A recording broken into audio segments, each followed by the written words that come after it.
Gente, eu fiz uma entrevista com a advogada e psicóloga Alexandra Ullmann sobre guarda compartilhada. Muito interessante porque muitos casais hoje optam por se separar e eles infelizmente entram num litígio e a lei da guarda compartilhada, ela veio exatamente resolver essa questão, porque ela oferece para a criança a oportunidade de conviver com ambos os genitores. Então vamos acompanhar a entrevista?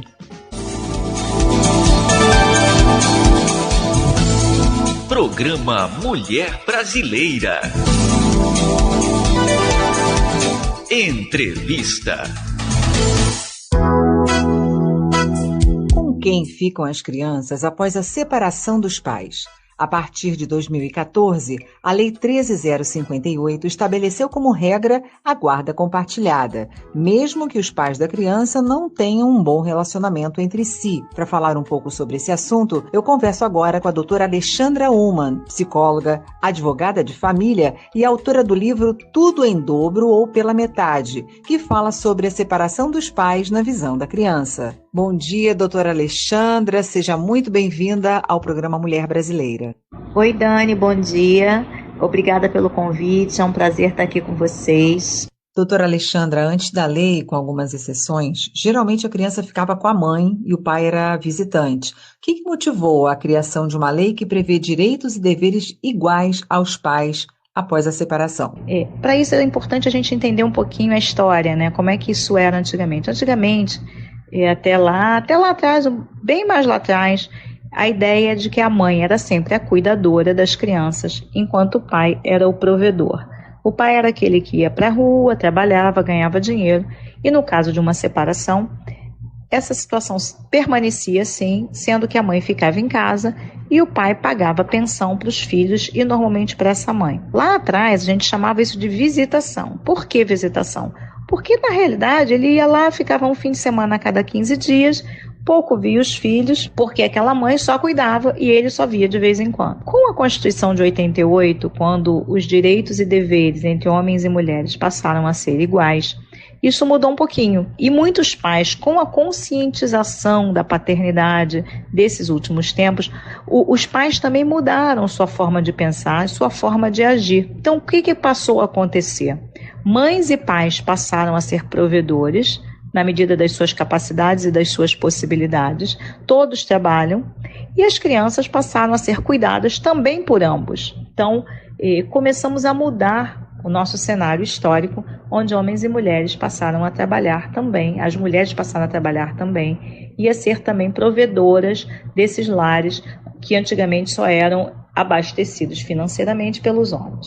Então, os homens começaram a reivindicar mais tempo de convívio com os filhos, né? Como é que a justiça recebeu esse recado? Por uma questão também histórica, as pessoas tendiam a imaginar que só a mãe poderia cuidar dessas crianças. Os pais não teriam essa capacidade, os pais não poderiam fazer. Então, passou-se a ter aquela imagem de que a mãe deveria ser sempre a cuidadora e o pai, de vez em quando, estar com os filhos comuns. E aí começou-se a discussão no judiciário. Não, eu quero mais tempo. Não, mas o pai só fica de 15 em 15.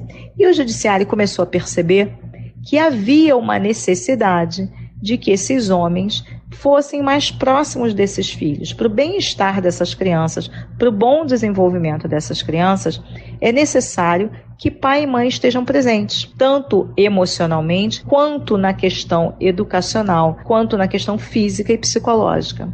As crianças precisam dos dois. E começou-se a perceber que as questões de conjugalidade estavam interferindo nas questões de parentalidade, ou seja, algumas mães começaram a dificultar a convivência dos pais com essas crianças, filhos comuns. E aí surgiu no Brasil a ideia, o termo alienação parental.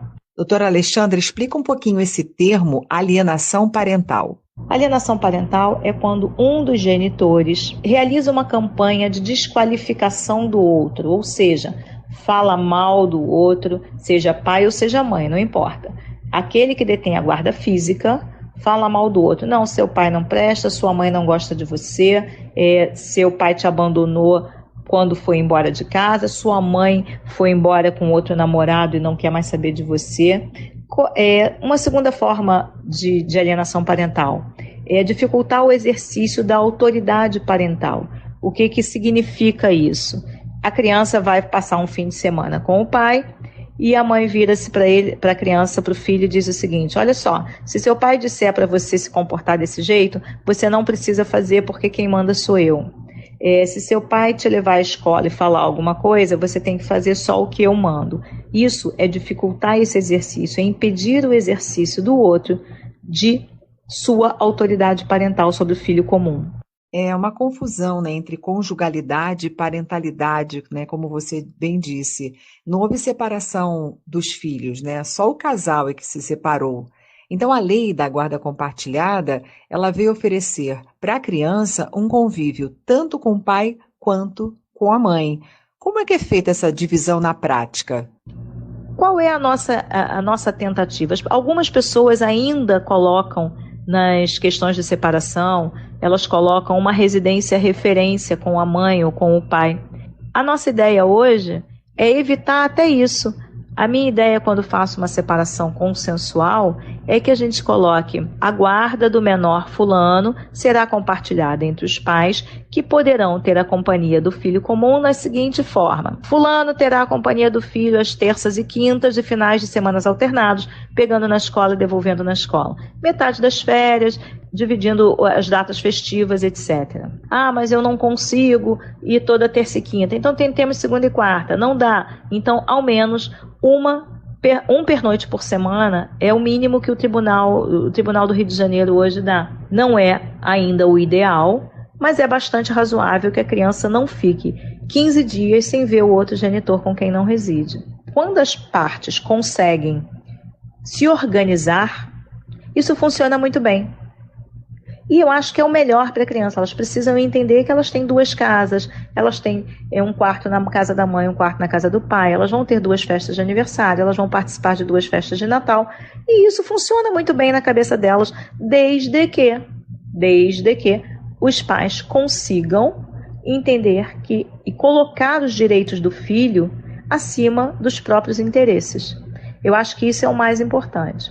Bom, doutora Alexandra, os pais precisam ter bom senso e, para preservar a saúde emocional das crianças, eles precisam evitar o litígio, né? A lei fala que compete a ambos os genitores, aos pais, qualquer que seja a sua situação conjugal, casados, separados, divorciados, em união estável, exercer o pleno poder familiar, tentar, de forma mais ampla possível, estar presente na vida dos filhos. Isso é importante, é um direito dos filhos ter a convivência com os genitores e com suas famílias extensas. Não é direito dos pais impedir a convivência de seus filhos com o pai ou com a mãe, ou com os avós, ou com os tios e primos. Então vamos pensar no bem que a gente pode fazer aos nossos filhos, permitindo a ampla convivência com ambos os genitores, em vez de colocar na frente os nossos interesses pessoais. Ok, eu conversei com a doutora Alexandra Ullmann, ela é psicóloga, advogada de família. Doutora Alexandra, muitíssimo obrigada aqui pelos seus esclarecimentos. Quer deixar um contato aí para os nossos ouvintes? Bom, gente, caso vocês queiram entrar em contato com a gente, o nosso escritório, o telefone é 2507-6915 ou no Instagram, @Prática Direito de Família ou @Ullmann Advogados. Muitíssimo obrigada mais uma vez. Um ótimo dia para você. Foi um prazer estar com vocês. Dani, muito obrigada pelo convite.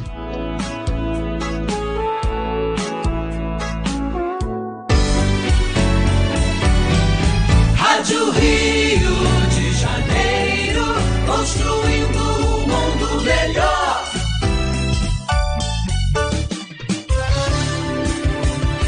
Mulher brasileira. Comunicando, Dani Lapidos.